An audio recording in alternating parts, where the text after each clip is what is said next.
Hey everybody, welcome back to Small Talk Japan. On this show, we talk about all things Japan in English. My name is Mitch. This is Josh. Hey Josh. And today we got a great show for you today. We're going to talk about how Japan is totally opening. It's actually happening. It's totally happening. No. I'm not being sarcastic. I can't tell. Are you being sarcastic? I swear to God, I'm not being. Is it happening?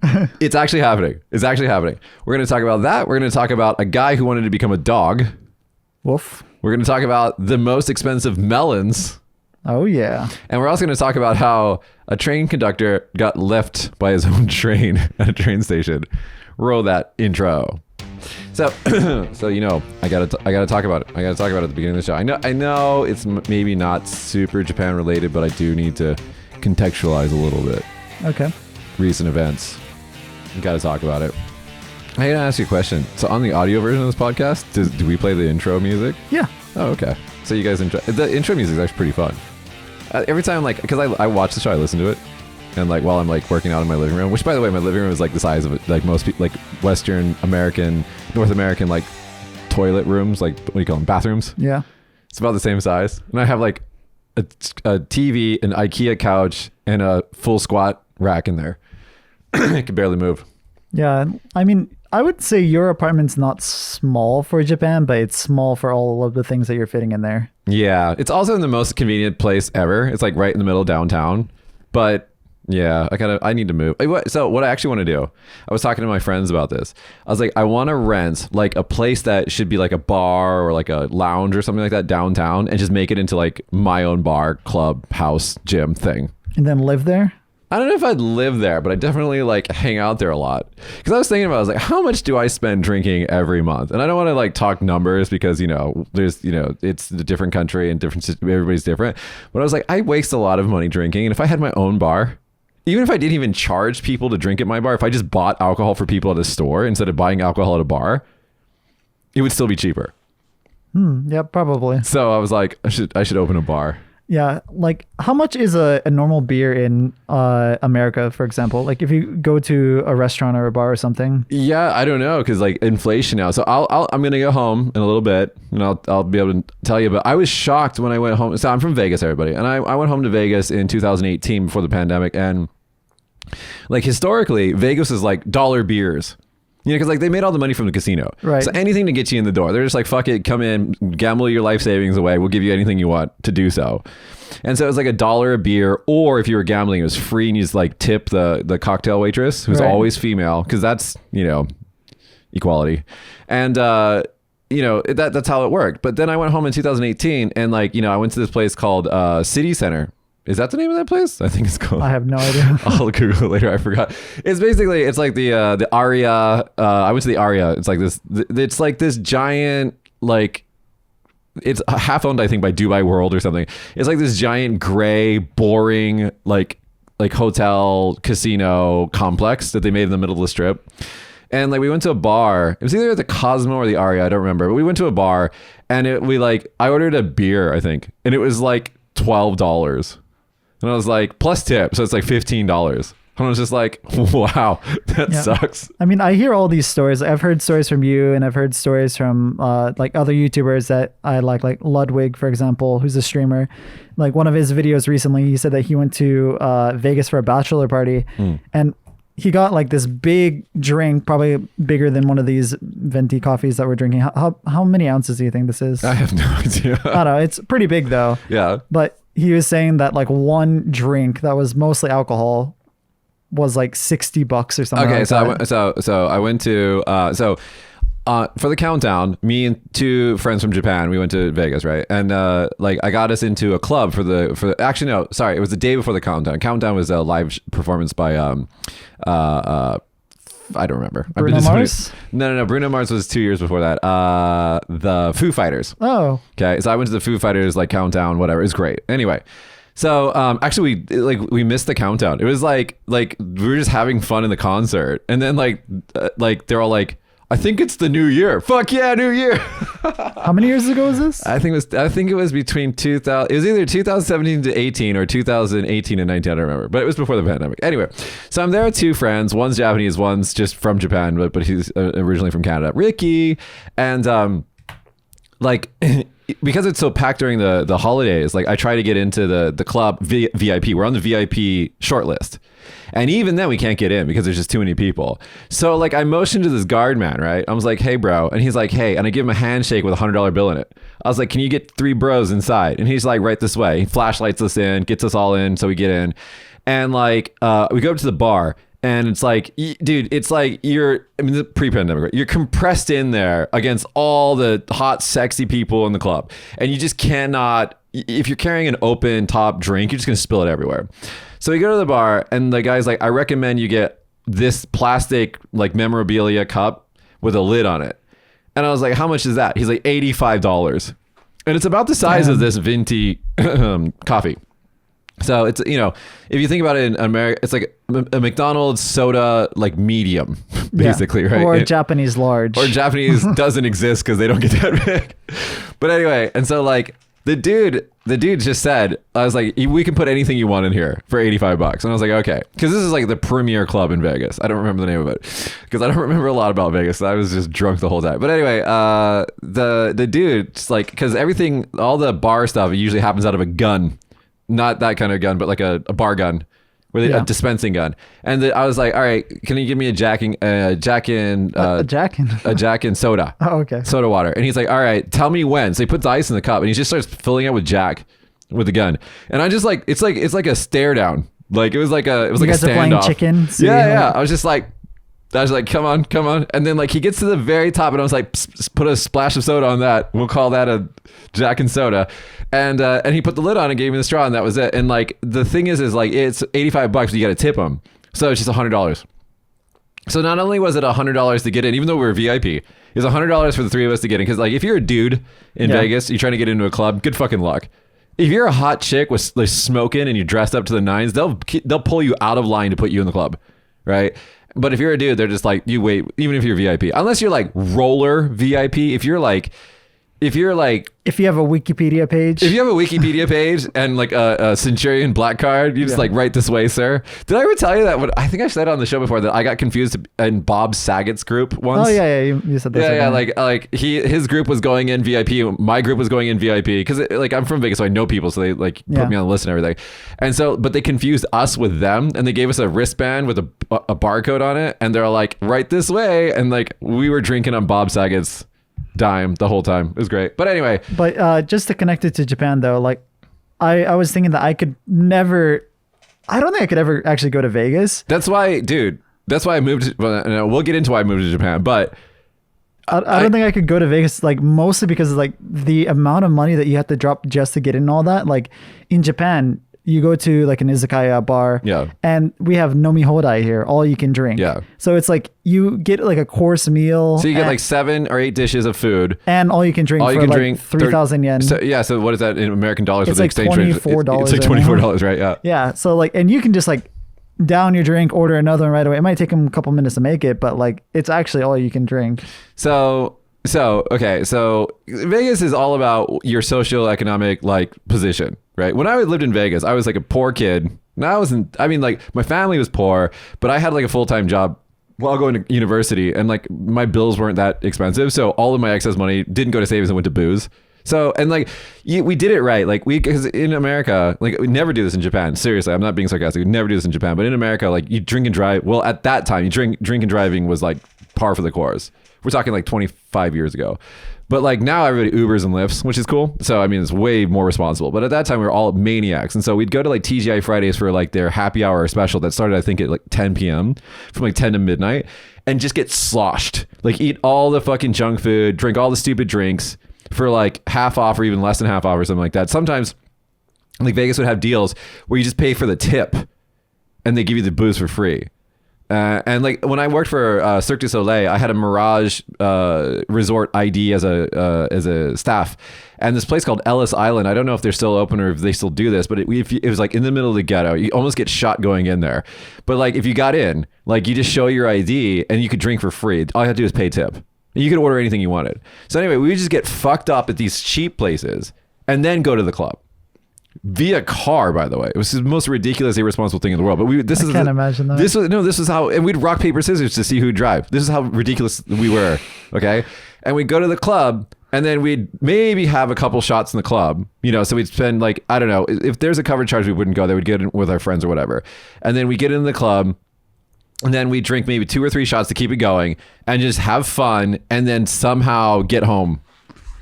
I can't imagine that. Like, especially in like compared to Japan, the laws are so strict. If you ever come to Japan and you think it's like America, you can just have a beer and then drive afterward. It's zero tolerance in Japan. But that's the good thing about Japan is that in America, you have to figure out if you're good enough to drive. Right. I mean, dude, bars have parking lots. That's ridiculous. What are they doing, right? Yeah. So, you know, in Japan, it's like one drink, you're like, I am so careful in Japan, especially now that I actually have responsibilities and I'm like an adult and I understand danger now. Because when I was a kid, I was absolutely ridiculous. I was absolutely out of control when I was a college student. But anyway, now that I understand that like I have responsibilities and like I have to take care of myself and the people around me, like I don't even drink the night before if I have to drive the next morning. Like because that's how strict they are here in Japan. If there's even like a bit that's like you're hungover the next day, you can't drive. So, but getting back to one of the things that I want to open today's show with is I want to talk about, I'm not going to get super into the Texas shooting. Okay, I'm not going to get into that, but I want to talk about something that's related to that, and I want to give our viewers a little bit. This is the first time I've ever come out publicly about this, but I want to talk about something. One of the reason why I actually came to Japan in the beginning. Well, I came to Japan as an ALT, many years ago, but then after that, I decided to live here full time. And there was a catalyst for that. There was a thing that happened. The reason why I came here. And I don't talk about this because usually what I do is I tell people, I came as an ALT and I wanted to reform the education system. So I, opened my own school, and it's a very great narrative, but there's a little bit of that's edited out of that narrative. And the reality is that when I was after being an ALT, I actually went home to Vegas for a little while. And I try not to talk too much about my family because me and my family, not super great terms a lot of the times. But let's just say one of my brothers is not usually on the right side of the law. Okay. He's got some felony charges and he's been to prison, and he's Cain and I'm Abel. I'm not trying to paint myself in a great light or anything, but that's our relationship. Like he rolled a chaotic evil character. Yeah. I don't know. I don't want to call anybody evil, but he has definitely, struggled with substance abuse and various things in his life that I never experienced, luckily, because I mostly chose not to. And the two of us are just oil and water and completely like absolute polar opposites. Like, he doesn't even look like me. You've seen pictures of him. He's a scary dude. Yeah. He's scary, doesn't even look like me. And so when I was in Vegas, I came home. So I left my house here in Japan and I went back to Vegas. And that's when 2008 happened. In Japanese, they call it Rimen Shoku, but it's the Great Recession, right? One of those once in a lifetime things that only happen all the time in our lives now. Which one of those? We've had too many recently. And so I went home because my plan was to go home and go to grad school. Okay. And then I went home, and what happened was because of the fallout of the economy and everything, my liquidity quickly dried up, because at the time I was like 23 and I was an idiot and I didn't understand money, and I was just like, just having fun. And I figured I'd go home for a month or two to my mom's house, which is, by the way, sorry, Mom, my mom's house is a chaotic evil. What did you call it? What did she roll for her house? Like fucking horrible. It's a cesspool of just bad things. And I figured I'd like tolerate that for like 2 or 3 months, get myself a job, because Vegas is like, at that time they were just like rolling in cash. Like, you could get a job. Like, I worked for Cirque du Soleil before that. Just get a job, get a lot of cash, just do whatever you want. That was my plan. I went home, and then like right as like we were like ready to leave Japan, it's like when the market fell out and like all the bad things were happening. Anyway, so I go home and I'm like, oh shit, I guess I'm gonna have to be here in this shitty house with my crazy brother who's just doing all the illegal things for longer than I wanted to be. While that was happening, because he's a junkie. Junkies, when they get arrested, they rat each other out all the time. And because my brother is an ex-felon with a weapons charge. Okay. After 9/11, there was this thing that all the conservatives, who are super smart and great people, and I love them so much, and they love America so much, they passed this thing called the Patriot Act. You were probably 4 years old when this happened, but basically they made some of the things that they did in the Patriot Act, I'm not going to shit on the entire bill. Some of the things that made sense, like, they consolidated some of the authorities and things like that. They also made the Homeland Security Department, all this other crap. Some of that meant something. A lot of it was theater. But one of the things one of the repercussions of the Patriot Act is that they armed American police to the fucking teeth. Back in the day, police officers used to be kind of friendly.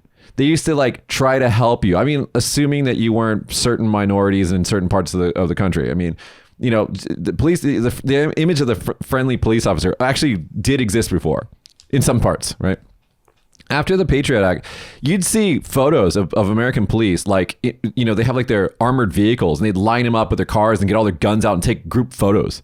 Like they became like, I don't know. They just became like these, like almost like soldiers for hire. But the thing about American police is, one, there's no training for them. I think they're trained for like a day and a half and then they're just like given a gun and put out on the streets. I think it's actually like a couple of months or something like that. No, it's like a couple of weeks. It's like, it's the lowest in like, I think in the G8 or something like that. Yeah. It's ridiculous. And it's also varied by jurisdiction. So the training is absolutely garbage and not there. Two, their department depends on where you are. I mean, there's like I think there's something like some 2,000 or 3,000 departments across the country. So I don't want to shit on all American police. There are like some good departments out there that are trying their best and they're good people, but for the most part, you know, they're given too much power, too many weapons, and no accountability. So corruption, right? It's like if you have a wet room that's kind of warm and you leave it like that for a while and you come back and it's like moldy and smelly, you're not surprised, right? Yeah. You're like, oh, right. It's the same thing with the American police. You've given them all the reasons to be corrupt, and so they're corrupt.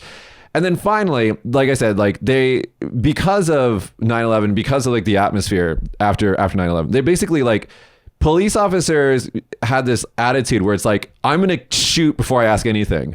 I'm going to defend myself at all costs and fuck the public, basically. So in that mist, the Las Vegas police are no exception to this. And you know, for the most part, if you're a tourist and you're doing the right, you're not fucking around, you're not being stupid, and you're in Vegas, for the most part, they'll leave you alone. You leave them alone, whatever. Some of them are friendly, but the ones that came, so I got swatted. My mom's house got swatted. Not once, not twice, 3 times, right? Like you have so many times where a gun is pointed at, like we're talking like a assault rifle, right, is pointed at your fucking neck while you're on the ground. There's only so many times that you can do that without being psychologically damaged. So I had super PTSD from being swatted guys 3 times. And I just remember one day I was just like, nope, not gonna do it anymore. I'm done with the violence. I'm done with the guns. I'm done with the bullshit. All this crap that's happening in America that I don't want to deal with, especially during the recession, which was really bad. And now that we have all the inflation and coming out of the pandemic, it's kind of the same situation. And I just noped the fuck out. I got on a plane. I didn't tell anybody. I just got on a plane and just came back to Japan. And I was just like, fuck all your shit. And I didn't go home for, I think, 6 years to visit anybody. I was just like, fuck that. And I lived here. And I got to tell you guys, everybody listening to this podcast, I got to tell you, Japan is what has, I don't want to say fixed me because I don't think there was anything wrong with me, but it was my healing place. You know, I was playing Zelda the other day. I don't mean to compare myself to Zelda, but I was playing Zelda the other day, and like in Zelda on the Breath of the Wild, there's like onsen ponds that you can go into and it regenerates your hearts. That was like Japan for me. Like I got broken in America and I had to come here to heal. And then while you're here and you're living in a society that actually takes care of each other, that actually loves each other, that actually, you know, the politicians want to look out for, I mean, they have their fuddy-duddy old school views of, you know, things and whatever, but they want to take care of the population here. You know, like it's, you know, they're trying to look out for themselves, right? And the population are all very friendly people. They're not constantly thinking that people are out to get them and all this other crap. You know, it's a very, I don't know, it's just like it's a peaceful place that you can heal here. And so that's why, you know, when I always tell people like, you know, we on this show, we make fun of Japan, we kind of bitch about things, but it's always like we're making fun of the decorations at a party. We're not talking about school shootings. You know what I mean? Like it's a world of difference. Yeah. I mean, there are obviously things to complain about. Japan's not perfect, but and my situation was not nearly as bad as yours, but it was a similar situation where I lived in Japan for a few years. I went back to Hawaii for a year, and I saw a graph, by the way, about mass shootings in America, and Hawaii was like the only one that was like 0 or close to 0 or something like that. Yeah. I was like, if I ever go back to America, I'm moving there. Yeah. But yeah, like, I mean, we didn't have any problems like that when I lived in Hawaii, but I don't know, like there are still problems, obviously, Yeah. like not just guns, but also like drugs and stuff like that. Yeah. Japan is a lot better in that sense. It feels like a safer place to be. Like I feel safe here. I never, that feeling, I forget it until I go home. That feeling when you're in a situation and there's other adult males around you and you have to be conscientious of what they're doing because they might be a threat to you. That never, ever, ever happens to me here. I never have to think about that. That little low-key stress that you're always feeling in a public situation in America because you don't know if that guy's going to come over and mug you or fuck with you or something like that. That never, ever happens here. I mean, the only thing that ever happens here is you see crazy people sometimes on the subway or something like that. Yeah, I mean, I've run into a couple of crazy people, but you attract them now. I don't know. They like you. But like, I do know what you're talking about though. That feeling though, like when I'm walking home, in the middle of the night, if I see another person, I'm not like afraid. Yeah. Like, I don't know what it is. Like, even if it is another adult male, I'm not like worried that they're gonna like try to mug me or and there's like, okay, so if you're in like the bad part of Los Angeles, for example, and you see there's certain codes that you can read, certain dress, certain styles of walking. Yeah, the way that they walk. Like they're kind of self-identifying, like I'm like a hood kid that I'm gonna fuck with you kind of thing. I'm, what are they? Don't step. I don't know the lingo, but like whatever. In Japan, they have the same exact style of walking, the same exact style of dressing, but it's cute. You know what I mean? It's like fashion. They're just like, I saw this in a movie and I'm doing it. You know what I mean? Yeah. Like you look at it and you're just like, oh, you guys are trying. You know what I mean? Yeah. So it's, man, so as much as I complain, because I do complain because I love this place. That's why I complain. I don't complain because I hate Japan. I love Japan. And I just want to say that anybody who's out there who's like feeling like America is maybe not the country for you, Japan is not a bad place to think about. And the borders are opening. So the border, we'll talk about it in a second, but like, I don't think that the left to right divide is going to be fixed anytime soon in America, especially since like the people in power are in power because of that, divide and conquer. They want to see both sides fighting with each other. Right. And so there's not going to be a lot of common sense action happening out of that country, I don't think, for maybe a couple generations, which is really sad because, a strong, prosperous, righteous city on the hill, America, is, the future in Star Trek anyways. And that's not a bad thing in my eyes. But as the country is now, as crazy as it is, as after Sandy Hook happened when I was in Japan, right? And like, if there was not going to be any gun law change there, we got to wait for these old people who cling to their guns and their warped view of Christianity. I was actually going to read a passage, but it's too long. I'm not going to get into it. But I'll just tell you guys, if you guys want to know, are the conservatives in America actually following the Bible? Read Matthew 25, verse 31 through 46. Matthew 25, 31 through 46. That one passage will teach you all you need to know about the current GOP and politics in America. And you will be like, nope. And it's so easily fixable. Let's talk about Japan. Gun laws in Japan. It's not illegal to have a gun here. You can totally have a gun. In fact, if you're in Hokkaido and you're living with bears, you need to have a gun. Right? There's like, I think three animals in Japan that are dangerous. There's bears, there's Inoshishi, what is it? Boar. And then some species of monkey that will fuck you up. Maybe like the habu. No, you can't shoot a snake. So the snakes are just trapped and then sold to the government for, I think, like dangerous and can be shot. Okay. Yeah. So like you need a gun for a rifle for. Hokkaido is the most dangerous place, I think, in Japan. Well, because Hokkaido is basically Russia. I mean, it's like you got like Alaska, Hokkaido, Russia. I mean, it's like in the gradient between Japan and Russia. I mean, the Ainu are basically Eskimos, right? Anyway, so that place, if you're not arming yourself as a human being, you will lose to nature. Yeah. Okay, so in that sense, it makes sense that you need a gun. And if you live in Alaska and you're American, you need a gun to defend yourself. If you're in Australia and you live in the bush, In Australia, everything's trying to kill you, right? All those kangaroos. Dude, kangaroos will Yeah, I fuck know. you up, man. You're joking, but they're serious. No, yeah, I know. If you guys have never seen the YouTube video, Google it. There's like this. There's like this. It's totally real. There's like a video of a guy saving his dog that's in a headlock. A kangaroo has this dude's dog in a headlock. Yeah. And the dude like squares off and like boxes with the kangaroo for a second. Yeah, like kangaroos will hang out in water, like ponds and stuff like that, because they'll wrestle you and then drown you in the water. So back in the day, in like America as well, and in Australia and stuff like that, they used to have kangaroo boxing, where they put a human in the rink with a kangaroo. Like, there's pictures of this. What the hell? They'll fuck you up. I wouldn't want to fight a kangaroo. So they'd strap like pads to like the kangaroo's paws so it couldn't scratch you and stuff like that. What about its feet? No, I don't know what they did with the feet, but so apparently a kangaroo can like mostly stand up on its tail. Yeah, and fuck you up with its feet. Anyway, so humans are dumb. Jesus, you look at some of the things that people did like in the 1800s and shit like that. You're like, why? They didn't have the internet. Yeah, I guess we just get satisfaction by looking at things on TikTok now. Yeah. Anyway, so gun situation in Japan. So if you want to own a gun, you can totally own a gun if you want one. But you have, not only is it incredibly annoying to get one, the police will just randomly come over your house and say, like, show us where it is.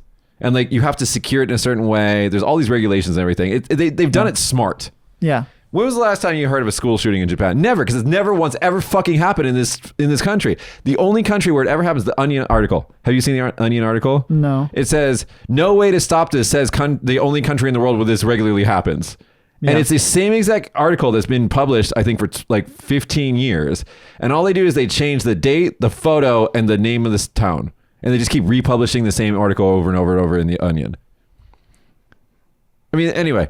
So Australia, 3 years before Columbine happened, okay? 3 years before Columbine happened, which I was in sophomore year in high school when Columbine happened. How old were you? What year was that? 90, I want to say 97. Then I was 5. Look it up while I talk about this. Just look up the date. Columbine shooting. So 3 years before that in Australia, there was a mass shooting that left like 35 dead or something like that. 99. 99, okay. And so like 3 years, I think 96 or something like that, there was a mass shooting in Australia that left like something 30 something dead. And the Conservative Party, the Conservatives in Australia changed the law and made it so, a lot of regulations about the way that the guns are sold and things like that. They did like a massive buyback. They outlawed assault rifles and all this other stuff. And since then, they've never had a mass shooting again. And there's actually this photo that you can find. I don't remember the name of the politician, but there's a guy who's giving a speech about the new gun laws to the Australians there was a lot of them who were pissed off about this regulation at the time. And you can see the outline on his suit, the Kevlar vest that he's wearing on the inside of his suit while he's giving the speech, because he thought that the gun rights people were going to kill him. That's called courage, guys. Courage. And they stopped it and they got rid of it. And there's no more problem with it.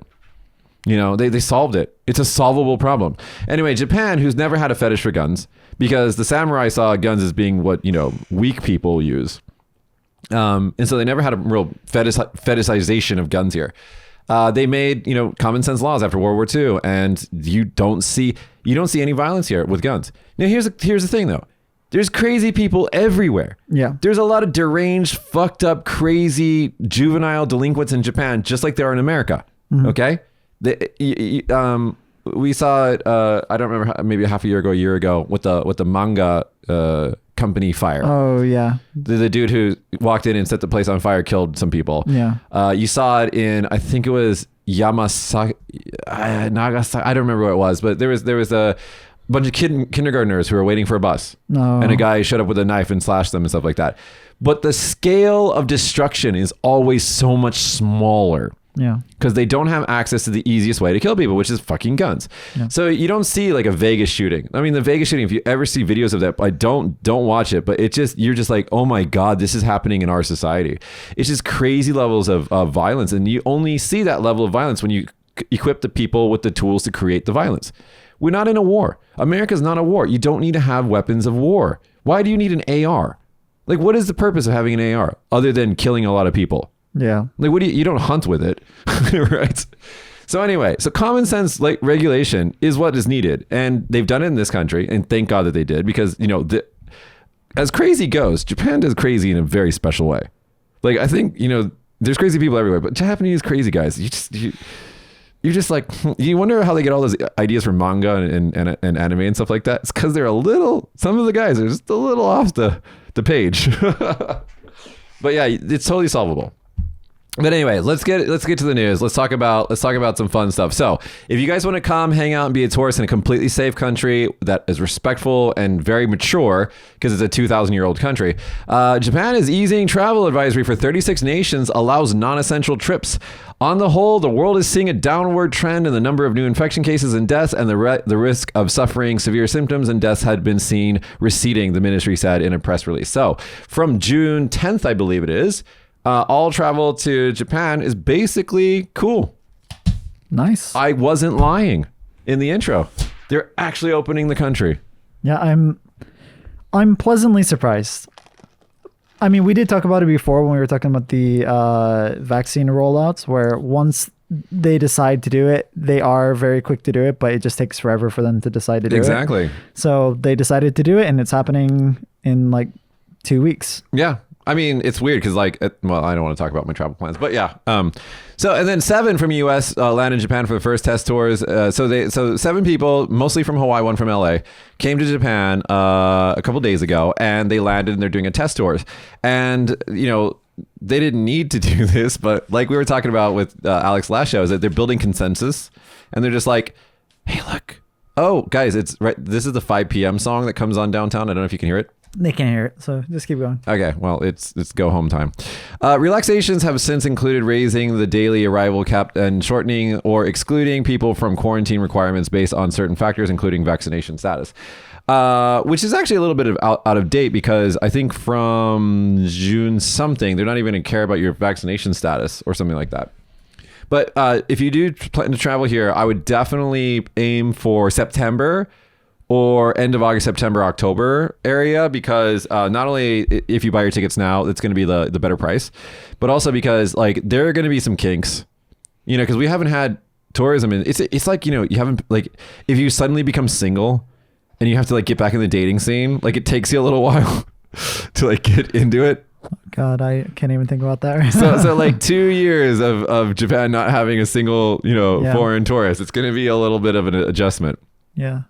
But along those lines, Kishida says foreign tourists should follow. Oh, so I love Kishida. So he goes to Italy and all these other places, right? And he's like hanging out with all the people, not wearing a mask, being totally normal. Then he comes back to Japan, he's wearing a mask, and one of the reporters is like, "Excuse me, Mr. Prime Minister, why were you we're not wearing a mask overseas, but you wear one here?" And he's like, "Different situation and different rules." And I was like, "I love you, Japan." But I mean, I agree with that, though, that if you are in a different country, then you should follow whatever the cultural norms are and also the laws at that time. So if Japan wants to mandate, they can't really mandate, but like encourage wearing masks inside, then I think everyone should respectfully follow that. Same as like if I go to Italy, or if a Japanese person... So if you go to Italy, you need to talk with your hands like this the whole time. Dude, there was this video that I saw, sorry, not to cut you off, but there was this video I saw on TikTok yesterday of like these two, I think they're F1 drivers, and it just says, guess the country of origin. And these two drivers like crash, and like one driver's like doing like this, like the whole time, like angry. And it's like Italy.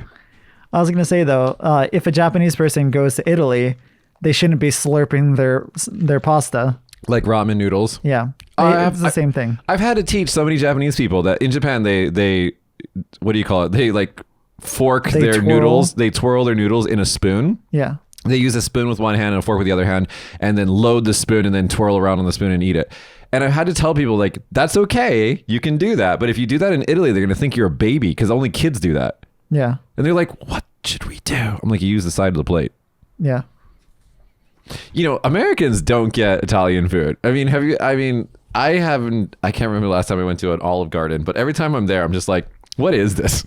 I don't know if I've ever been to an Olive Garden. We don't have one in Maui. The only thing that I remember is like the waitress. By the way, okay, I'm gonna credit America when I should. American waitresses and waiters are top notch. I love them. They're so personable. They're so fun because they're trying to get those tips. Yeah. And it attracts that kind of personality type. But anyway, so like Olive Garden, the only thing I remember is like they sign their name upside down on your table. They're like, "Hi, my name is Joseph," and they write it upside down for you. It's the only thing I remember. Everything else was horrible. My favorite is when Conan O'Brien brought, I can't remember his name, Jordan? Oh, the guy he's always fucking with? Yeah. What's his last Jordan. name? Yeah, Jordan something. Shalansky or something like that? Yeah. He's always shitting on him. Yeah, he brought him. He's like, "I'm going to bring you to my favorite Italian restaurant." And he brings him to Olive Garden. It's like, we'll have 2 Italian margaritas.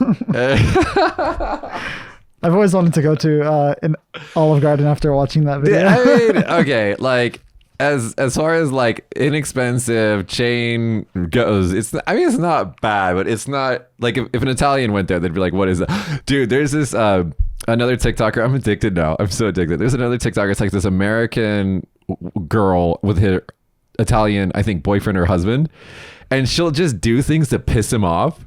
Like she'll be like, "Okay, I'm gonna make pasta," and she goes and breaks all the noodles in half before she puts it in the pot. And the dude's like, "What are you doing?" Anyway, sorry. What were you talking about? You were saying something before I Oh no, I already finished. I was saying like if a Japanese person goes to Italy, they shouldn't slurp their when pasta. in Rome, do as the Romans do. Yeah, exactly. So we must have the so Kishida wants the foreign tourist should wear a mask when asked to, and he says we must have them follow Japanese rules of wearing face masks. Kishida said in a session of House Representatives, blah blah blah. Okay, guys, if you're a foreign tourist, you come to Japan, wear a fucking mask, not because it means anything, because it doesn't, but just because if you don't, you're gonna be seen as like a scary bad guy. You're like the villain in the movie right now. And even now, when you come to Japan, you are going to be representing foreigners as a whole, not necessarily your country, because they probably won't know what everybody's country. American. Haven't you noticed? Like you'll be representing Americans, so don't make us look bad. Okay? It doesn't matter what race you are, unless you're Asian. If you're a non-Asian foreigner and you come to Japan, they're just going to assume that you're American. Yeah. What part of America are you from? You're like London. Yeah. All of our English friends, they get that all the time. Yeah. Well, where in the States are you from? I'm from, Alex gets this too. He's like, I'm from, what is he from? Sheffield? Yeah. I don't know. Give him a fun story. You always have the fun stories. Okay. So Josh prints these stories for us every day. I picked them out. He prints them. And so he like pulls out the fun ones. He's like, you do all the serious ones. Yeah. I don't know a lot of those kind of things. So I just put it over there. Okay. Not a good match. Almost 1 in 3 Japanese graduates quit first job within 3 years. So speaking of cultural norms, usually in Japan, or at least before, until recently, a lot of Japanese people would join a company and they would stay in that company for their entire lives until they retire. Lifetime employment. Yeah. So, but I guess recently in Japan, 1 in 3 Japanese graduates are quitting their first job within the first 3 years. And we have a list of reasons for why they chose their first company after graduation, which include the main reason is indefinite employment. So people who expect to work in the company until they retire. Yeah. Interested in that type of work, which is weird to me that's number 2. I would think that would be the number 1 reason for working somewhere. Yeah. Number 3 being rewarding work. And then the lowest one is high salary, which I'm also a little surprised that that's not higher up there. Okay, so let's talk about you. Okay, we're going to talk about the context of you, and then I'm going to bring up a case of a Japanese person. Okay, so you went from job to job to job to job, and then you finally found this job, and you've been doing this job for how many months? How many months? About 75 months, I think. So I mean, why did you anchor down? Like, what? Because you were a flag with no flagpole for a while. Well, I mean, when I lived in Hawaii, I was a student.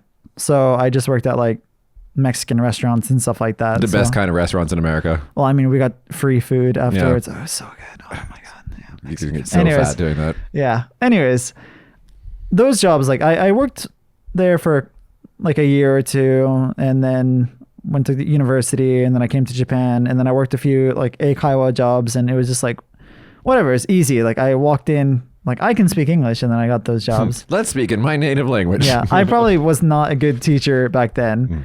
I just figured it was like some easy cash. And then after I graduated from cooking school, I went back to Hawaii and I worked at 2 different restaurants. One was like my favorite restaurant when I was like a kid growing up on Maui. And then after working there, I kind of realized like, oh, this is not at like a fine dining place than I thought it was when I was a kid. Dude, if you ever have a favorite restaurant, don't go in the kitchen. Yeah. It'll always ruin it for you. It was that, and also just like the ladder built like... No, you have a story. So there was a guy who was working there.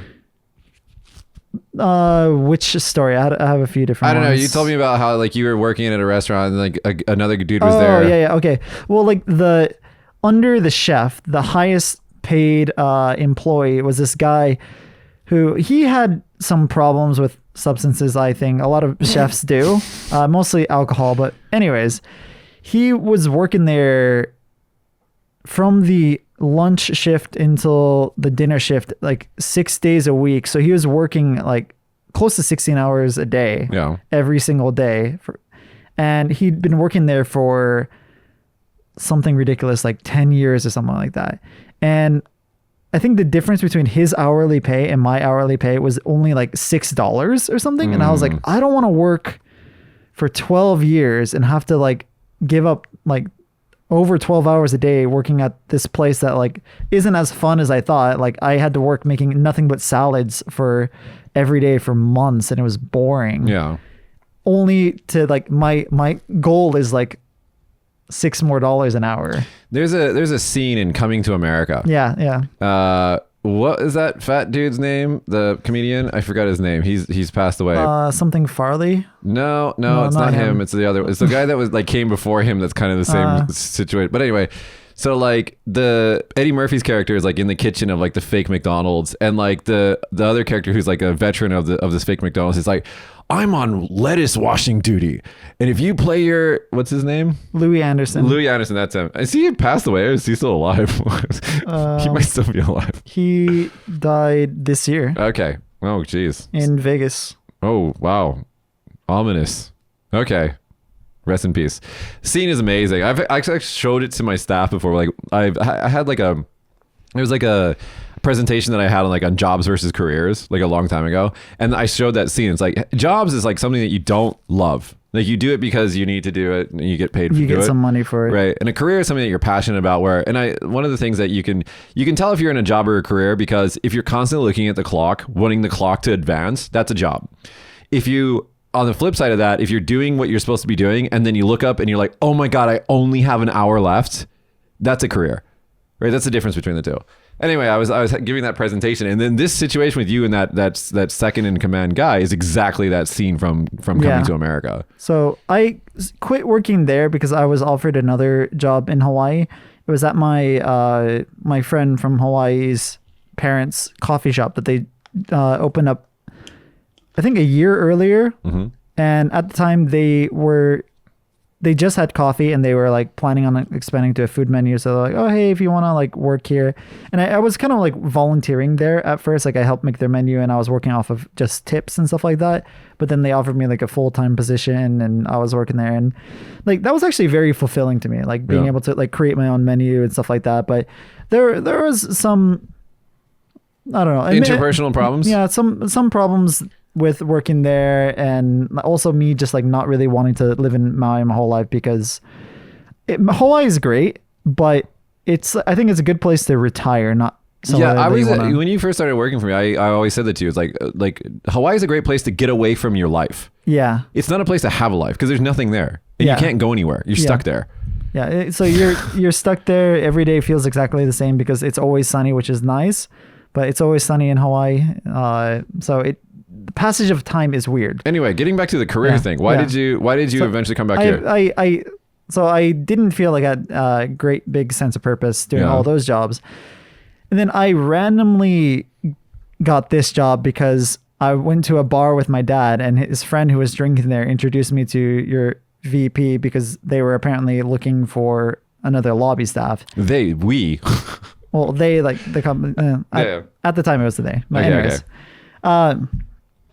So I like got hired as lobby staff, and then you immediately like moved me to replace one of the teachers who was getting married and quitting. Yeah. So I became a teacher, but I didn't think I was gonna like work in the company for more than half a year, honestly. So why did you stick it out? Is it because of the people? Is it because of the challenges? What was in it for? Because I think if you have a career, there's this Japanese concept of ikigai, which means like your passion for living, your reason for existing, the thing that you're doing with your life.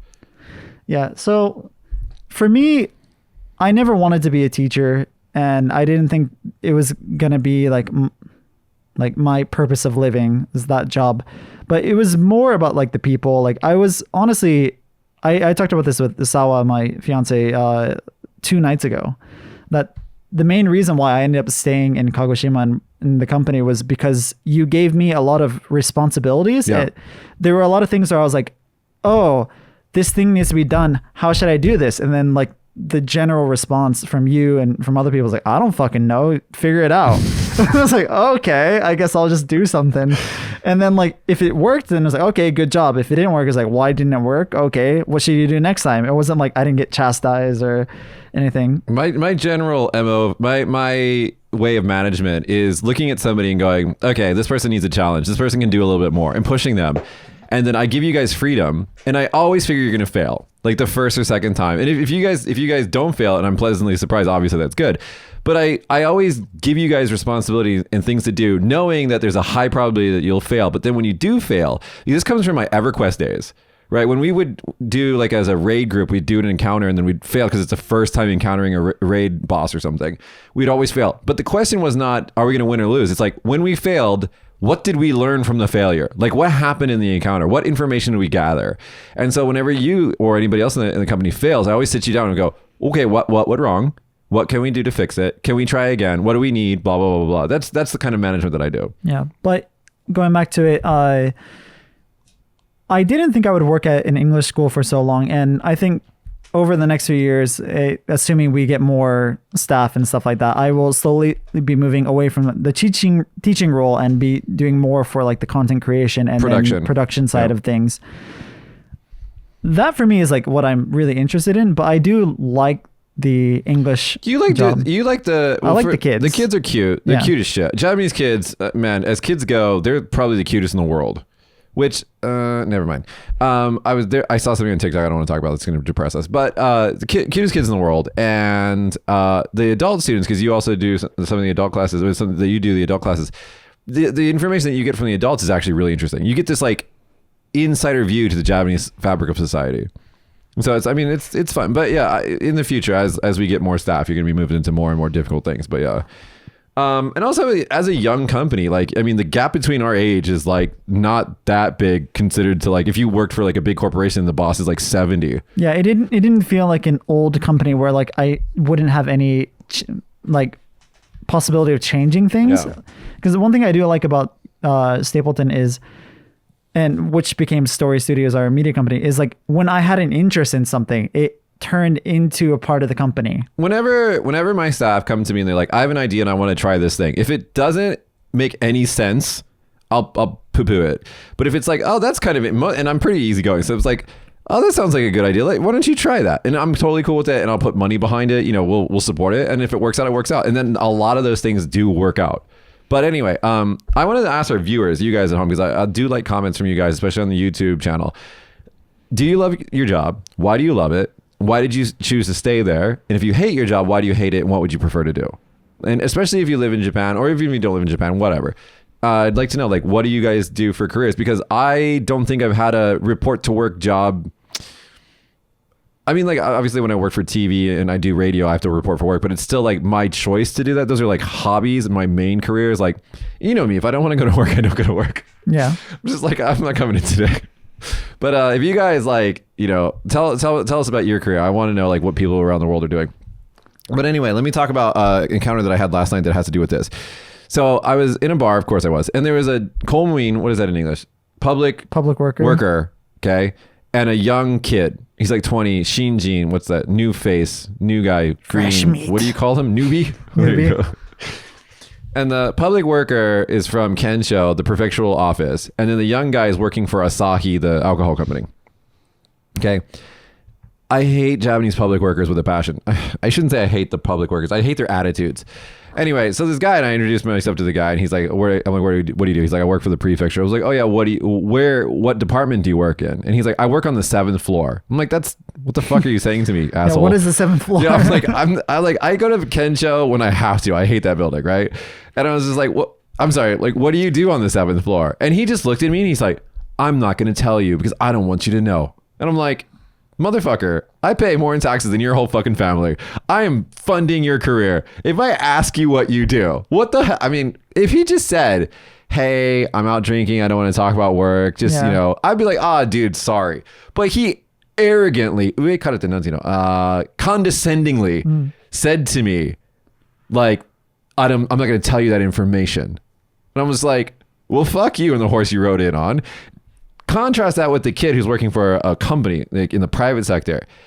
Dude must have bowed 75 times on his way out when he said goodbye. Gave everybody his mate. He told everybody, because he just came here from, I don't know, Yamanashi or something like that. 20-year-old kid. And he's just like, Kagoshima is my new home. Everybody yoroshiku onegai shimasu. Super, like, what do you say? Koshi hikui te, humble. Very humble, very just good kid. And I was just like, oh my God, you fucking public worker. Because the public workers don't do shit. They just show up to work, collect their salary, pretend to work hard. Well, not all of them, but most of them. And then they just go home. Whereas the young kid, if he doesn't fight for his job, he's going to lose it or, not go up the ladder. And that's one of the big things that I think that is in this as well, is like, if you are passionate about what you're doing and you're fighting and you have growth to move up, then you'll stay in the company. If it's just like slogging along and doing the same thing every day, some people do like the repetition of doing the same thing all the time. Well, I think going back to it is about the sense of purpose, though. Like if you're doing the same thing every day, but you have a sense of purpose and fulfillment from that, and like ikigai. Yeah, like even for me, like I don't want to be a teacher for forever, but I think that it is important for those that are actually like interested in education and want to teach every day to become the English teachers in Japan. Like by the way, if you're out there, if you're like a passionate elementary school teacher that are sick of the gun violence in America and you want to move to Japan, email me your resume. I'm dead serious. It's mitch@stapleton.me. Email me your resume. If you're an elementary school teacher, okay, you have any level of experience and you're sick and tired of living in America or Canada or wherever the fuck your English speaking country you're in, email me your resume. And you actually love teaching. Yeah, you need to love teaching. You need to love kids. But anyway, one of the things about being an Eikaiwa teacher that I do want to, because, a lot of times when you're online, and especially the Reddit forums and stuff like that, they shit on Eikaiwa teachers. One of the things that I want to say Eikaiwa teachers are, especially if you're in our position where you're actually making a difference and you're not some bullshit Nova or whatever, you get to see the same kid for half their childhood. You get to see him from baby all the way up to like 6th grade or 7th grade or something like that. In my case, I got to see a 4th grader all the way up until her 2nd year of university. And like the two of us went out and had a drink together. And I was just like, she used to be this tiny little girl who used to read, I forgot the name of the book, but like, one of those like farty, jokey, like little kid books. We used to like, joke about that kind of stuff when she was like in 4th grade. And then like, I got to like kampai with her. With Kyoka, my VP, like the three of us went out for drinks, and that's just like, just see this trajectory of this girl. Yeah, that's only Eikaiwas can really do that. Yeah, or other like Japanese dance or whatever club things, extracurricular after school programs. But yeah, that is the most fulfilling part of the job, I think. Like, it's really interesting because like in our school especially, we take a lot of video. Yeah. So we are super video centric. We recently I went through a lot of old videos and stuff like that, and I found old interviews of students from I think 5 or 6 years ago. And there are a few kids that like they were brand new, so like I would say like, how are you? And they were just like, huh? And then like the next day they came into our Eikaiwa, the school, and then we're just having like a normal conversation. And I'm just like, man, like I saw this kid grow up, and with the tiny small passage of time every day that you don't see the growth because you're seeing them all the time. But when you're reminded by media, that's why I always want to take so much media of the kids, especially the kids, and like we do a Christmas, we haven't been able to do 2 years, but we'll do it this year for sure. But we do this Christmas party every single year. It's like a wedding, you know, it's Yeah. like 150 people. It's huge. It costs thousands of dollars. Santa shows up and everything. But we've always video recorded this event for, you know, the better part of 10 years, 10 plus years. And what we've recently been doing, because we have the technology to do it, because we have a production company now, is we've been doing an end roll where you're the one that makes it, don't own me. Well, is end roll a thing that Americans do? I don't know. Maybe explain what it is. So that's what I'm going to do. So basically what we do is we preload, like, over the years, various Christmas party videos.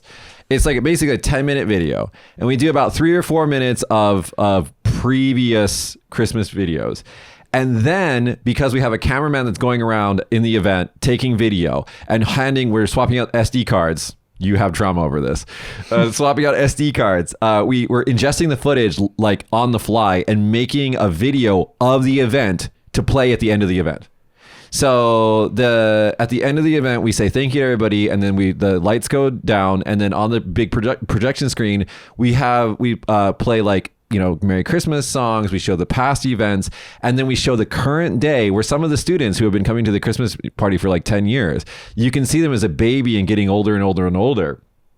And then you see another additional like 6 or 7 minutes of that day's events, and you get everybody's face. We try to get everybody's face on screen, and so everybody's looking and they're like, "Oh, that did happen today," and everybody's a little bit drunk, and like the kids are just watching it. And then there's like, you know, like a Merry Christmas and Happy New Year and see you guys next year kind of thing. And then all the teacher, you know, it's like and there's like a little bit of credit sometimes, you know, especially it's a wedding. You have all the participants, their names in it. For the Christmas party, we have all the participants' names in it that scroll up. It's like, thank you for coming. And it's just, no, I cry every time. yeah, honestly. it's emotional. And so, because not only is it like a huge event that, like, you know, it takes months of planning and like it takes a lot of effort. We don't even have chairs. Like, there's not enough room in the place that we do it in, that like the staff don't even sit down. We just standing the whole time. Yeah, I'm standing and editing the video the whole time. Yeah, and then like we can't eat, so we have to, even though it's amazing food, we can't sit down and eat, so we have to eat before. We hire a friend of ours, a chef, that cooks turkeys for us, because turkeys are not commonly found in Japan. Yeah, and the ovens to cook them are also not commonly found in Japan. Oh yeah, ovens in Japan are tiny. They're little microwaves. They're microwaves with a heating element in them. Yeah, I hate Japanese ovens. Anyway, and so so we have the event, we play the video, and then, you know, we say thank you to everybody on the microphone. It's like the big event. Everybody's teary eyed, and then the teacher stand in the entrance and tell everybody Happy New Year, Merry Christmas, and then on the way out. And then after that, the staff just go, because it's like the end of the year. It's the last thing that we do in the year. Mm-hmm. And then after that, we have 2 weeks of vacation. And we just, after that, like everybody, because we're all dressed up and we're all a little bit stress relieved because the big event is over. And then after that, everybody's like, is there a Niji-kai? Is there a second party? We're like, no, go home. We love you guys, but come on. Like, we need to clean up and stuff like that. And then after everything's done, me and the teachers, we go out to the downtown area in Temonkan and just get fucking blitzed. Everybody just gets blitzed. Then we talk about the year, and like, you know, it's magic. This year, if we're actually having a party this year, then you're gonna have to let me know when it is, because I'm going back to Hawaii for my wedding. Well, it'll be in December. You have to go back like the day after or something like that. But we have to. First of all, we're doing summer camp supposedly. Yeah. Like, so. But anyways, getting back to the article after a long tangent. So anyway, guys, what I want to say is, like, tell me about your careers. Like, I don't know. I don't really understand how it is to have a career anymore, because like I haven't had a real job forever. I mean, do you feel like your job's a real job? No, like I was actually talking about this with Sawa, your fiance, my fiance, 2 days ago, and like she just asked me, like, because I was a little quiet. She's like, "Are you okay?" And I was like, "Oh yeah, I was just thinking about some work stuff." She's like, "Oh, tell me about it." And I just went on this like 20-minute, not really like rant. It was like a negative thing. It was a positive thing. Like, I was talking about all the things that I really want to do at work, and how I just feel like I don't have enough time in a day. Like I really want to do all these things. Like, I want to do more for the production side. I want to try these new things. I want to make these new shows. I want to do these things. And it's just exciting for me. And then she looked at me afterward and she's like, damn, like, I don't feel like that about work at all. Like I'm waiting to like, oh man, That's the difference got an between a hour. career and a job. It really is. I think Chris Rock talked about this in a stand-up as well. But anyway, yeah, it's a difference. Let me get to a serious story, and then you Wait, can go. I didn't finish the article. Sorry. So the reasons for leaving the company, going back to it. So almost 1 in 3 Japanese graduates quit first job within 3 years. The main reasons why people quit within the first 3 years is number 1, job not a good match. But you know, that's such a Japanese thing to say. Like a shigoto awanai. It's like, it just means, so ao, the kanji means match. And so like you can say like hito to awanai. It's like, I'm not a good fit with that person. We're not compatible. We're not compatible. Okay, sorry. It's not really, it's kind of a cop-out answer. Yeah, it is a bit of a cop-out answer. The second one is working hours and leave conditions.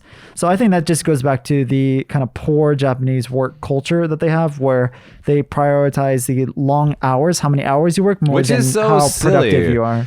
It's so silly. It's like, oh, he went home after the boss went home. He's a good worker. I'm like, and he didn't do shit all day. Yeah, he was looking at random articles online for the last 3 hours. Are you talking about me? What? And number 3 was salary conditions, which I found kind of funny because the lowest reason for joining the company was salary. So one of the main reasons I think people realize that like salary actually is important. Yeah. Like. Yeah. So I think this study is about the actual full-time normal like office people, like people not like baito, not part-time jobs and stuff like that. And so a lot of career people, I think they sign up for the dream of the company, especially in Japan, and then they realize that they're just a cog in a giant machine. Like, oh, I'm gonna join, I don't know, XYZ company and I'm gonna make a difference, and then they get in there like fold these papers for 6 hours. Yeah, I mean, like working at a big company versus a small company, there are benefits to both, but definitely working in a small company like Stapleton Aikawa, like my voice actually does matter, and it is fun. It is also a little bit scary when there are big problems that are affecting the world like right now, but it is also like we're a big family. Well, I mean, okay, so the pandemic happened 2 years ago, okay? Like I remember it clearly, like Abe shut down the schools in March of 2020. And it's like that news broke to me and Kyoko, my VP, before it broke on because it was all over Twitter. Mm-hmm. It's like Abe's going to announce this. And so if we're in a big company, we're just like, okay, well, just wait for the news and then we'll think about it. But me and Kyoko were like, shit, they closed the school. I mean, we're a school. What's going to happen to us? So the two of us had 3 hours to figure out a response. And we had published to all of our students a full plan before Abe went and did his speech. Like, and so all the parents a lot of them were unaware of what was happening at all in the world, had gotten their first information from us. And from that point forward, we kind of established ourselves as being the point of information that the parents could trust. And we were very honest with them about the whole thing, that everything was happening.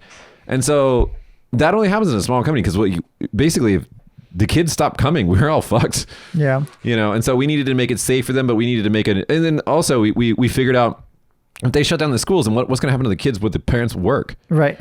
And so that's what we did. We said, okay, we're going to open all day, and we're going to do these procedures to make it really safe. Because like we're, unlike a school, we're staffed and we have the facilities to actually make a safe environment for the kids and actually enforce it. Schools, there's too many kids. The teacher-kid ratios is out of control, so they can't actually enforce it.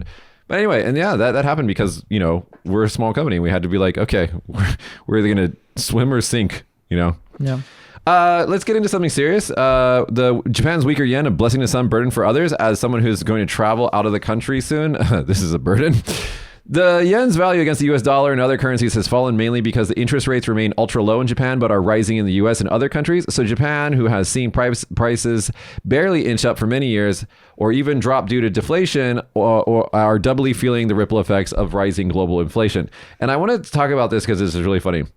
The price of the popular umaibo, why is this the metric for inflation in Japan? The price of the popular umaibo, or yummy stick, snack bars recently increased for the first time in 42 years from 10 yen to 12 yen.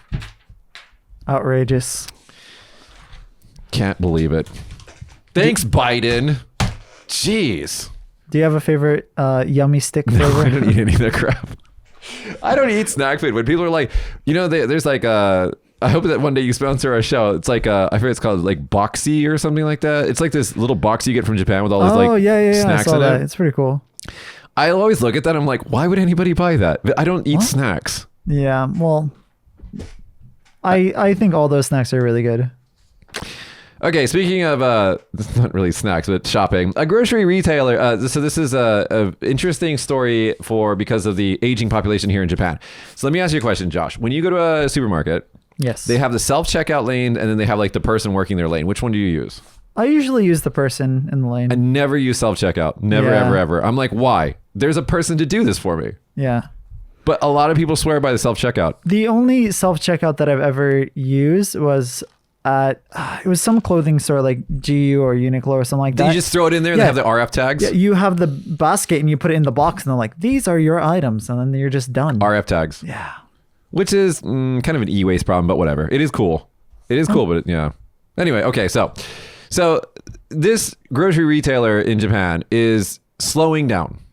Okay.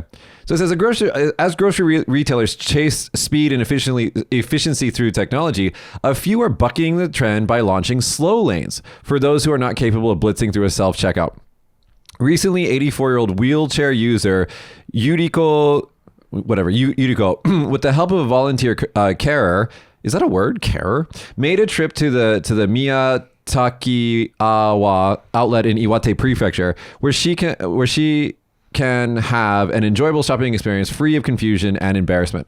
As a person with dementia, the last thing Yuriko, I cannot read Japanese words in English, needs is pressure from a queue of impatient toe tappers behind her. Fortunately, she is able to take as much time as she wants during her transaction in a dedicated slow checkout lane. I thought that was cool. For two reasons. One, I get annoyed when there's old people in front of me. Yeah. To take forever. I'm like, I mean, I shouldn't. They're cute. You shouldn't get annoyed, but you do as a human. Yeah, like the other day, I was in a rush, so I was like, I don't have enough time to go to local supermarket to grab my lunch. So I just ran to McDonald's next to our building. Was this the day that you ate a double cheeseburger and like 15 chicken McNuggets? Yeah, and did. You told all the kids that you're full on McDonald's all day long? Yeah. Jesus. It hurt. Anyways, I got in line. I was like, there's no line. Oh, okay, that's good. There was only one register open and there was like an old lady there. And she spent literally 10 minutes ordering and she only ordered a drink. Use the app, dude. Well, I mean, I should have done that. Dude, the app is great. I'll walk out of the school while ordering on my app and just like scan my face and then I walk in and my shit's ready. Yeah, I should have done that. Except that one time McDonald's where you made my iced coffee and you set it on the counter and you completely forgot about me and I was just standing there for 15 minutes looking at my iced coffee and then somebody like looks at the order and like, oh shit, we didn't make this order and you made another iced coffee and gave it to me? What? Whatever. One time out of a million, it's fine. Go to a fun story. So speaking of spending money, how much money would you spend to become a dog? None? Is this a furry story? I don't know. Do you get furries? I don't get furries. I don't get furries either, but whatever, to each their own. No. Like, if you are a furry and are willing to be interviewed on the show, I have some questions, like mechanical questions. Like, I don't know how it works. I don't get it. Anyway, sorry. It's probably like those pajamas where they have like a flap to use the toilet. If that's a mechanical question you're thinking. Anyways, Japanese man spends $15,700 on dog costume to fulfill lifelong dream. Why is it a lifelong dream of transforming into an animal? These are the problems we have in Japan, guys. This is why I live here. I love this place. To fulfill his lifelong dream of transforming into an animal, a Japanese man spent 2 million yen on a realistic 2 million, so that's like 17,000 US dollars. 15,700. Oh, I forgot how weak the fucking yen is now. Yeah. On a realistic border collie costume. So I will put a picture in the video version right now. And it is, you mentioned Uncanny Valley. It's so realistic. I want to see it moving. I don't. I do. It's really weird. But anyways, the Azepit employee, so I think that's the people who made this costume, said that creating the costume was difficult as it required a significant amount of time to study how the dog's figure can correspond with a human figure. So if you think about like the dog's shape as it's like laying down, how you can fit in that comfortably.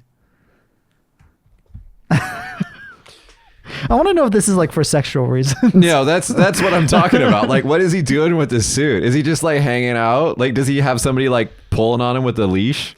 Oh, pulling on him. There's so many questions. I have so many questions. Have you ever seen the old Japanese commercial and it has like a border collie. Maybe that's where he got his lifelong dream. Lassie? No. It's a Japanese commercial for potato chips, and it's like konzume, konzume, konzume panchi, and there's like a dog, a border collie that's like dancing and stuff. No, I'm gonna look for it. If I find it, I'm gonna put a link for it. Put a link in the description. I don't watch TV. Every time I watch TV in Japan, I regret it. I'm like, why? Why am I doing this? Although I found the commercial. Okay.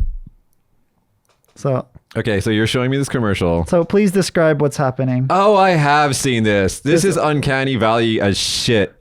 Is that a border collie? It's not, but yeah, I've seen this. So it's like a little boy that's like upset, and this guy in a dog costume is like trying to be funny for it's quite disturbing. Yeah, it's very disturbing. But quite like, disturbing. I bet you this was the inspiration for it.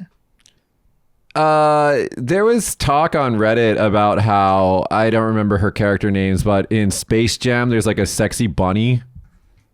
You've asked me this before, and then like after looking up and saying the name, you're like, oh, Josh, you like the sexy bunny. But anyway. It's like Lola, I think. Because of that movie, all these 90s kids who watched that movie turned into furries. This is like a theory about this. Whatever, if you're into it. If you're into it. I don't care. I'm not judging. You guys don't know kink what... shame. Don't kink shame. Dude, you don't know what I'm into. So I'm actually pretty normal. You don't want to know. I think I don't know. Everybody thinks they're normal, right? Moving on from that to, oh no, if we're going to do that, then we're going to do this. Okay, here we go. Speaking of kinks. Internet uproar, AV ban, trending number 1. So the Japan's DPJ's Constitutional Democratic Party of Japan has proposed a ban on sexually explicit porn. Yeah, so AV in Japan is adult video. Instead, it's not audio video. Right, yeah. Right. Okay. At a meeting of the Cabinet Committee of the House of Representatives on the 25th of June, Kaname Tsumi, sound it out. a member, I have to, man. A member of the House of Representatives of the Constitutional Democratic Party of Japan stated that the DPJ would aim for a law banning pornography that involves sexual acts. Senator Tsumi said, even if there are murder scenes in films on televisions, they are only acting and people are not actually killed during filming. However, there's internet people like YouTubers who go, however, in like their videos. I'm just like, it's cringy. However, we have heard that sexual acts can actually take place on the set. You have heard? You've heard? Well, I mean, it's all censored, so they can't. It's all speculation. It's all speculation. Pointing out that in the case, there is risk of pregnancy, sexually transmitted disease, depression, and PTSD. Well, there is one part of this article that I wanted to say something about. One sec. I already threw it on the floor. There's one line, like I don't know if this was a translation error or what, but it said the prohibition of adult films involving sexual acts. But like, aren't all of... Oh no, right here. Banning pornography that involves sexual acts. I read that, yeah. Yeah, what kind of pornography doesn't include sexual acts? You know, they have like the softcore stuff, which is a girl. But isn't that also... Oh, so by sexual act, they mean like hardcore... Doing it. Oh, okay. Makes sense. We're doing all the words that are getting us defunded by YouTube. Demonetized by YouTube. So there's like, there's like, what is it called? I always forget the word. It's like a French word. Nantoka aidoru. It's like garu something. Darude sandstorm. No. It's a G word. I always forget it. But anyway, it's basically like softcore porn for like otaku. It's like grave something. Grave robbing. No, that's not it. Oh God, no. Gravier or something like that. Gravier idol or something like that. Anyway, and so like it's like these. They basically take, let's just call them well-endowed women, to like third world Asian countries. I don't know why they always do this, and then they film them in like a hotel, like in wet bikinis and stuff. There's no sex and there's no nudity. Okay. And like this is a super popular like form of porn. Whatever, don't kink shame. I'm not kink shame, but still. And then, so that would be legal under this overstep of government authority bill that they want to pass. It's never going to get passed, by the way. But that would be okay, but actual hardcore stuff would be banned. Which is weird, because I think that the country should go the other direction. I think the censoring Double thing... down?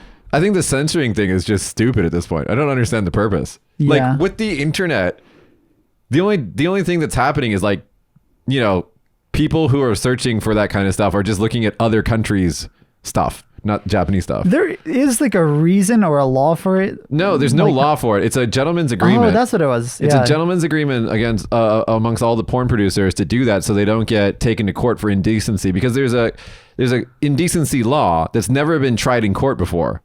So they don't want to test it, because if it gets like, if there's precedents where like the judge rules that any form of pornography is like indecent, then they fuck themselves, right? So they don't want to battle it in court. So there's like this gentleman's agreement to censor it across all the companies. I don't know why I know this. Oh, I do know why I know this. I have a Swedish friend who knows this, and he also told me that in America, I think I've mentioned this before, like in the 80s, 70s, and 80s, all the porn that had like white people in it weren't Americans, they were Swedish people, because like Americans wouldn't premiere in porn because they're worried about their family and the community backlash. So they hired Swedish people to do it because Swedes don't care, you know, because they're like, fuck it, we don't care. And so they'd produce porn in Sweden and then dub it with American voices and put it out in America. It's all dubbed. Yeah. Oh man, I'm just thinking about how awkward that job must be. You're just and like, so that's why all these porn stars from like the 80s and 70s in American porn are like, number one, they're all blonde and like super white because they're all Swedish. And two, like if you look at it, you're like, yeah, that's kind of not America. That's like a kind of slightly European setting because it's all Swedish people. Well, anyways, speaking of melons, pair of Hokkaido melons fetched 3 million yen at year's first auction. We're talking about the actual fruits. Yes, from Hokkaido. Have you ever had any Hokkaido melon? The fruit, not. I don't really eat sweet fruit, so no. It's really good. I've had it before. Yeah, is it a honeydew melon? What is it? They have both. Okay. But anyways, so a pair of melons in Hokkaido fetched 3 million yen. Pair? I don't know, but it makes it funny. Okay. 3 million yen, which is $23,550 at this year's first auction on Thursday. So the company president said the unique taste of the melons makes them worth the price. That's crazy to me. Like, fruit in Japan is overpriced. If you want to eat mango, like I'm from Hawaii, you can eat mango off a tree for free. I had a mango tree. You can eat mango for like dirt cheap. Well, okay, there's only like 2 environments that you can grow mango in Japan is why. Miyazaki and Amami Yoshima. Yeah, that's true. But like, who's going to buy a mango for over $100? Okay, so so fruits in Japan, there's like 3 levels, okay? There's the just in the supermarket, like not wrapped in anything like special fruits. And those are like the normal consumable fruits. Right. Then there's the slightly wrapped nicely that you can give as a present fruit. Right. And that's like basically normal fruit times 3 price. Yeah. Then you have like the artisan level where it's like ridiculous. Like you can buy these watermelons that are called Dynamite. They're perfectly spheres. They're perfect spheres, and they're jet black. So they look like, you know, those cartoon bombs that you light a wick and they blow up. Is that why it's called Dynamite? That's why it's called Dynamite. I see. And those watermelons are all the exact same size. I think they're grown in containers, so their shape gets a certain shape. And anyway, those are $120 each. Have you ever seen the cubed watermelons? Yeah, I've seen those, and they don't roll, but it's kind of dumb. What you end up getting in those, I mean, it's kind of cool for novelty to see a cubed watermelon, because what they do is they grow it in a glass box basically. But the thing about them is the rind makes up most of the cubing part, so you just get this like crazy thick ass rind. Yeah. So it's not that great. I mean, it is cool, but. Anyways, how much would you pay for a pair of melons?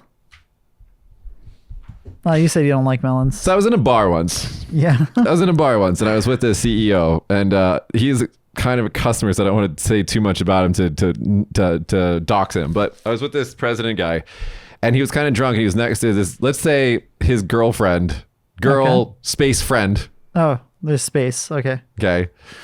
And like, he drunkenly says, 500 cc was not enough. I should have paid for 800 cc's. Talking about her melons. Okay. And I was just like, and this is in front of like 20 people. And and everybody just kind of like stopped talking. We're just like, Do you? Never mind. Let's just go on. and I was just like, so how much would you pay? Well, what melons are we talking about? But fruit, the obviously. fruit I wouldn't buy because I don't eat sweet stuff. Okay. But if I was giving it to somebody, I don't know, $20. I don't know. That sounds reasonable. How much would you pay for melons? I don't know. I wouldn't buy melon. Okay, so here we go. Mitsubishi and Nissan to roll out small, affordable electric cars. So right now, Tesla's stock is tanking because Elon Musk, we want to call him Space Daddy. Space Daddy's had some problems recently. Not only has Johnny Depp confirmed on, dude, I don't know if you want, so Johnny Depp sent a text to one of his friends that basically was bitching about how Elon Musk and Amber Heard was like, they're having sex. And like Heard's lawyers read the entire text in court. And it's basically like an F-bomb fest talking about Elon Musk's crooked little dick and things like that. And this lawyer reads the whole thing. You got to watch it. It's so great. And then at the end of it, he looks at Johnny Depp, who's in the stand, right? He goes, "Did I read that correctly?" And Johnny Depp, with like a really sarcastic face, goes, "You certainly did." Well, he got asked that like 6 times. Yeah, but like after that bombshell of a text, that's like, as an audience member listening to that, it's just hilarious. Like all the things that lawyer had to say. And then he's like, "Did I read that correctly?" It's like, "You certainly did. Good job, fellow."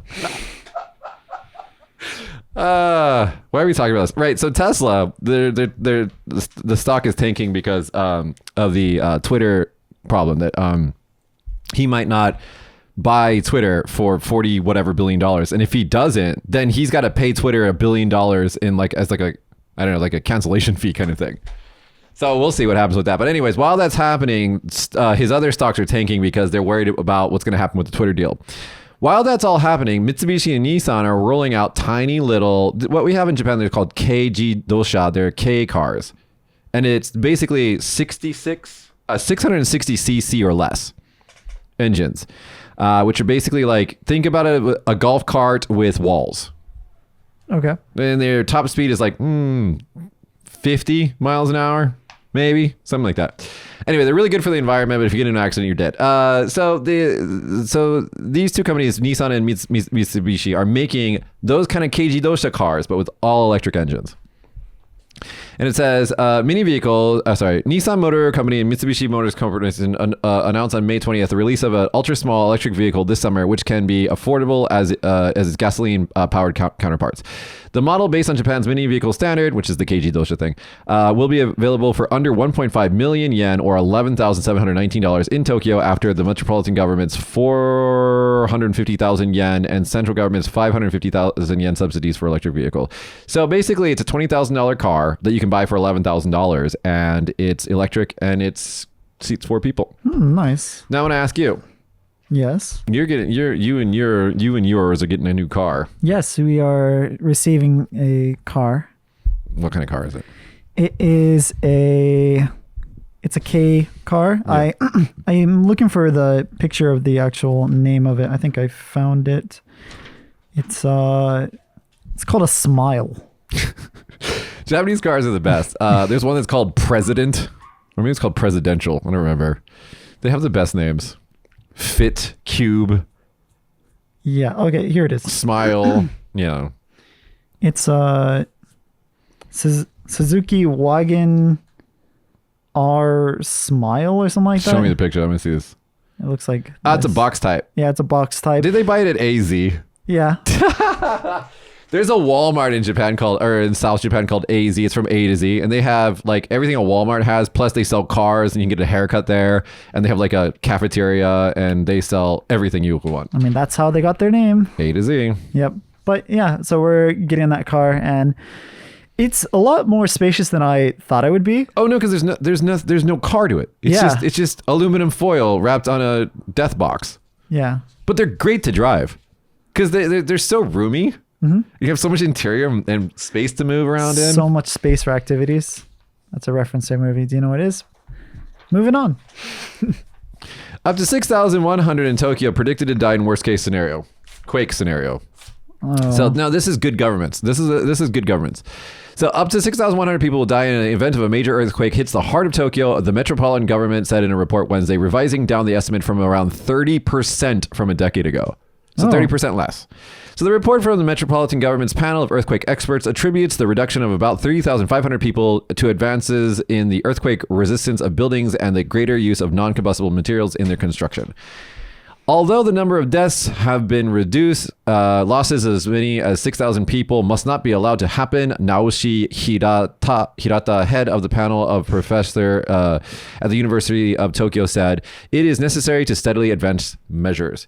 This is what I love about Japan. The government might be kind of stupid, but the scientists, the geeky people in this country are fucking top notch. They can science the fuck out of a lot of things. And the fact that you have 13 million people living in the greater Tokyo metropolitan area and they're thinking a 9.0 earthquake and that only 6,000 people are going to die, that's crazy good. Yeah. I mean, that's crazy good. I always forget about how many people there are in Tokyo. 13 million, man. It's crazy. That's one city. You know, I think it's the most populous city in the world, actually. Let me do, how many stories you got left? I have two more. Okay, let me do two and then you do one. So we're going to do back-to-back. This is about the Kazu 1. So sunken Hokkaido tour bus drops back into the seabed while being towed. So basically they tried to like lift it out of the ocean. It was like in a 50-meter part or something like that. And then I forgot how, it was like 50 meters or something like that. And they tried to pull it out of the ocean and then it sank down to 182 meters. Oh. This is back-to-back stories out. Here we go. Second story. Sunken Hokkaido tourist boat raised to the surface in second salvage attempts.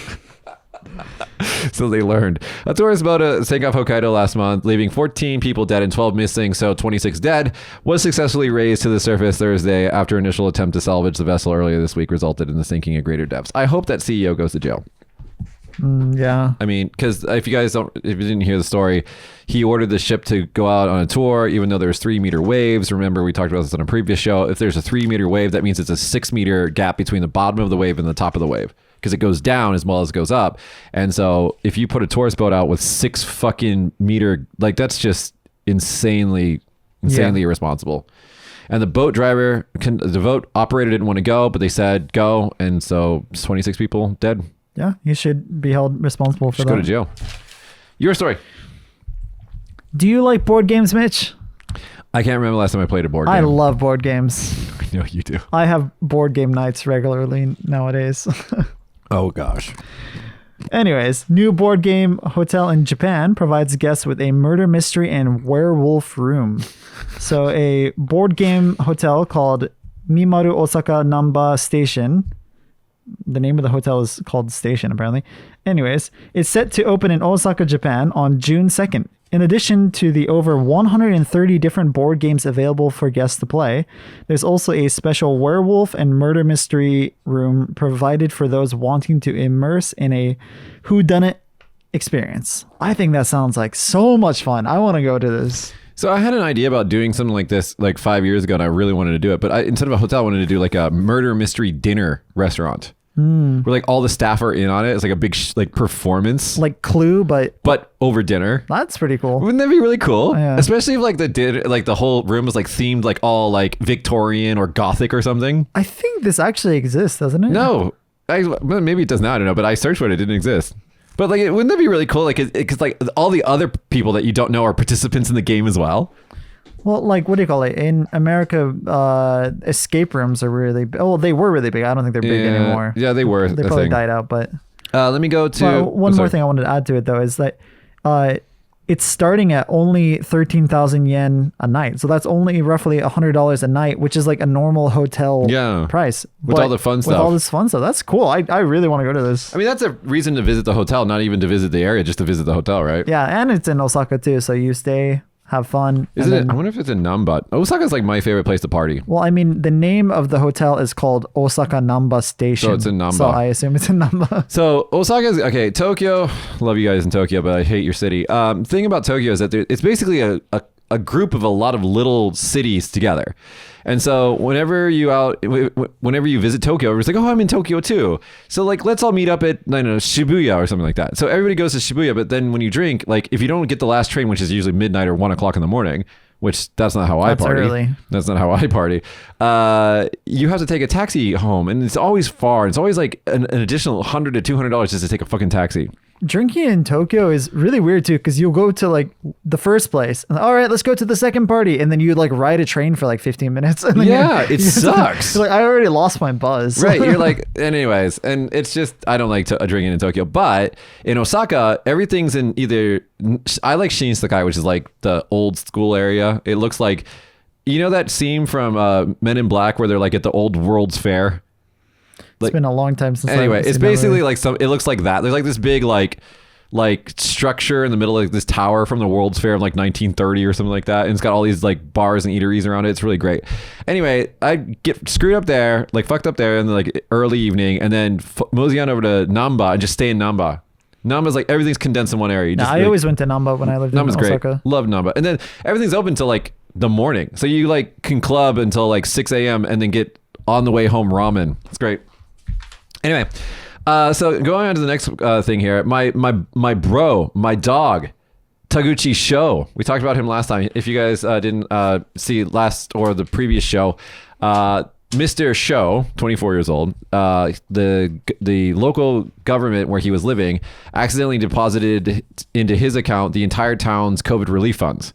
And then, which is like $400,000, and he just noped the fuck out, and then he spent it all on online gambling. Well, almost all of it on online gambling. So he's my bro. This kid, man, Jesus. And if you last show we had his picture in the show, he's just like this. He just looks like he's gonna do something like that. Anyway, two things about him. One, they don't know if they can charge him because he didn't technically steal the money, but he acquired, and so there's kind of legal gray zone. But the casino, the online casino that he spent the money in, returned most of the funds that they received, because he spent money on other things as well. But most of the funds, 3.5 million of the 400 something million yen, they returned to the town. Because, well, it seems like they're doing a really nice thing, but really what it is, it's illegal to be the recipient of illegally attained funds. And so they're just trying to not go to jail.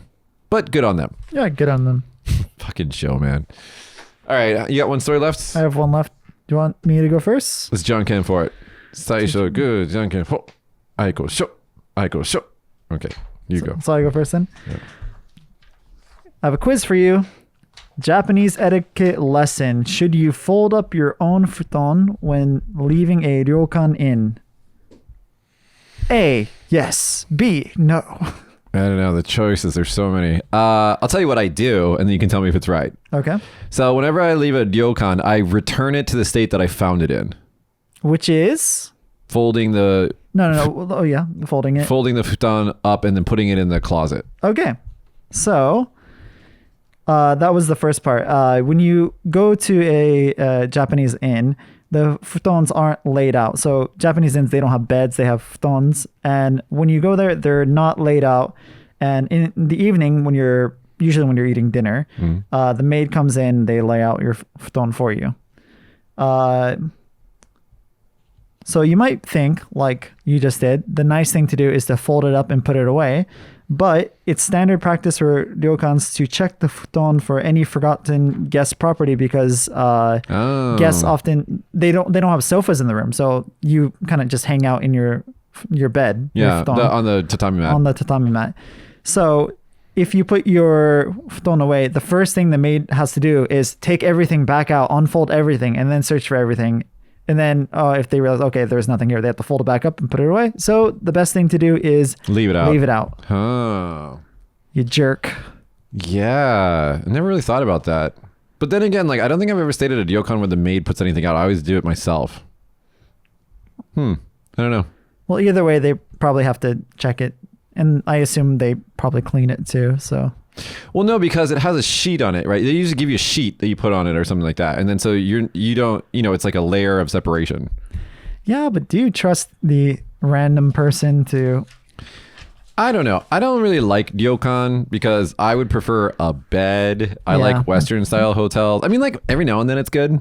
Yeah, it depends on how nice it is and how much nature there is in the area. Like when you ask me for a nice, like, couples getaway place, and the place that I went to with my ex and I told you about, like, that place is okay because one, there's a I had a bed. I don't know if you had a bed. I had a bed. So one, there's a bed, but two, there's also like the tatami area, and three, there's like a indoor outdoor like onsen bath. Yeah, that place was nice. Yeah, it's really good, and it's cheap as fuck too. Yeah, for everything that we got, it was cheap. Yeah, the food is not. The great. food was not good. No, that's at that time I recommended it. You go out to the little town. Yeah, to but eat, it was like in the peak of bad lockdown times. and stuff. Yeah, but yeah. Anyway.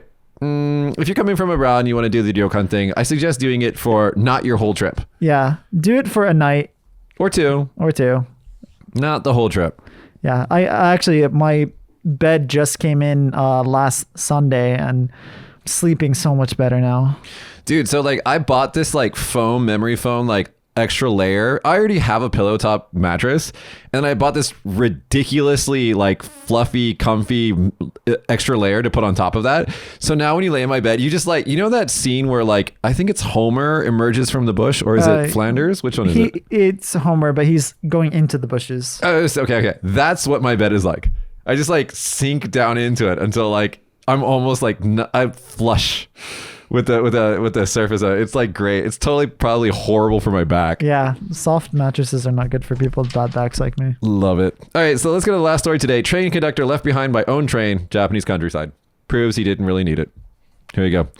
So in the station in Ibaraki Prefecture, on the Suigun line, the small town stop doesn't see enough passengers on a daily basis to warrant a full-time attendant. So instead, conductors have to pull double duty, hopping off the train while it's stopped to take care of any unnecessary fee adjustments, passenger inquiries, blah, blah, blah, blah, blah. And they're supposed to get back on the train and then continue on to the next station. So there's usually two conductors on these trains. Anyway, that's how it's supposed to work. But this last time, on Sunday, what happened was the driver didn't wait for the signal and just pulled out of the station on the scheduled time, leaving the rear conductor standing on the platform. Huh. So his train just left him. And then so if the dude was going to wait for the next train, it was going to be an hour later. So what he did is he like walked to the next station, which was like about a mile away.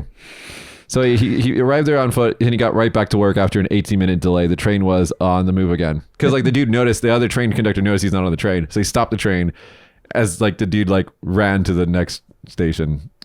They didn't have any like taxis, or you couldn't like ask someone for a ride? It's in the Inaka. It's in the countryside. Oh, okay. Sometimes in the countryside of Japan, you'll get to a train station and you get off and it's just a box. Oh yeah. There's no ticketing machine. There's no. It's all a trust system. Yeah, it's the honor system. Honor system. You just put your ticket in this wood box and you're just like. One time, I think I told you about this. Like I used Suica, which is like the electronic payment you beep in with your phone, and like I got off in the Inaka and there was nothing there. Like if you had properly read the map, it says you can't use Suica past a certain point, but I was kind of hungover, and so like I get off and there's like no way for me to beep. Right. So the next time you had to use it. No, wait. So I'm such an honor scout. What are they called? Boy Scout? Honor, whatever. I'm so honorable that like I calculated the fare from where I went to that station and bought it with cash in the little vending machine thing and put the ticket immediately into the box right there. So I paid for my journey, but then the next time I went to use Suica, it aired out and I had to explain the story to like the Suica people. Mm-hmm. But they reset it and everything is fine. But yeah, that was kind of weird. It's like, what do I do? It's like going back in time. Yeah. That happened to me when I went to one of the stations down south. I can't remember which station it was, but trains only go out there like once an hour if you're lucky. So if you're ever like traveling out in the Inaka countryside of Japan, take into consideration that you're gonna have to spend at least an hour there, and if you miss that train, then you're just stuck it's like there. that scene in Spirited Away where like that train, the water train, just comes like once a day. It really is like that. Yeah, it's like the train's coming, and then if it's a bus, the buses are even worse. Like buses like stop at 4 p.m. some places, and you're like, did everybody go home? It's like, yeah. But you know, one of the best ways to experience the countryside, if you go to the real countryside in Japan, is to rent a car. Driving in the countryside is really easy because there's nobody there and everybody out there is like a million years old. So they, drive slowly. Mm-hmm. So it's fun. You get, the freedom of moving around in. But if you can't drive, public transportation does exist and it is a thing. So anyway, when you guys come and visit, if you're not already here, look forward to seeing you. Please come to Kagoshima. Yeah, actually, Kagoshima is a great place. If you got, dude, seriously, any fans of the show want to come out and like have a beer, just come out. I really do think Kagoshima is extremely underrated. Yeah. The food here is great. There are a lot of really cool places to go to. Nature. You can hike a perfectly anthill volcano. Kaimondake. Have you ever climbed that? You can climb it to the very top and stand where all the lava used to pour out of the crater. It's crazy. We had a coffee there. It was great. The people, I think, are also some of the best people in Japan. Like there are a lot of Japanese people in general are awesome. Yeah, they are. I had a lesson on stereotypes in one of the adult lessons recently, and we were talking about different prefectures, and the general idea is that like a lot of other prefecture people aren't as nice as Kagoshima. There might be some bias because I mean, I've been all over the country. I've never been to Hokkaido because I don't like cold places, but Hokkaido's the best. I've never been to a place where I didn't like Chubu. Where is that? I forgot the name of that place. Nagoya. Fuck you, Nagoya. Sorry. Not all of you, but most of the places in Nagoya, shithole. Anyway, aside from Nagoya, every place that I've been to in Japan has been great. I've been to, I've been for TV, I've been privately. It's always been great. I even like Tokyo. I mean, Tokyo people are cool. I do like them. I just don't like the layout of the city. Yeah. I mean, I understand why a lot of people go to Tokyo, but I do think it is a little bit overrated. Kyoto. Your people. Kyoto, like that was actually the number one thing in the class. Like all of the classes that I talked about that with, everyone said Kyoto people are a little bit two-faced and stuck up. My favorite CEO, who's like a father figure to me, like his name is Futoshi, and he's like really good guy. He's taller than me, which doesn't happen a lot in Japan. Yeah. Taller than me. He's like this. He's got lion. Yeah, he looks like a lion. Yeah. And he's from Kyoto, but he's more like a Osaka type character than he is a Kyoto. But he's one of my favorite people in the whole world. I love that guy. Like every time he leaves, I give him a big hug because he only comes every now and then. But so I don't want to say all Kyoto people, but in general, I do not enjoy the experience in Kyoto. Yeah. Well, Kyoto is nice. I've said this before. Spend a day in Kyoto at most, but no. Go back to Osaka. Yeah. Get a hotel in Osaka. Take the train over to Kyoto. Spend like the daytime there, and then train back and have dinner in Osaka.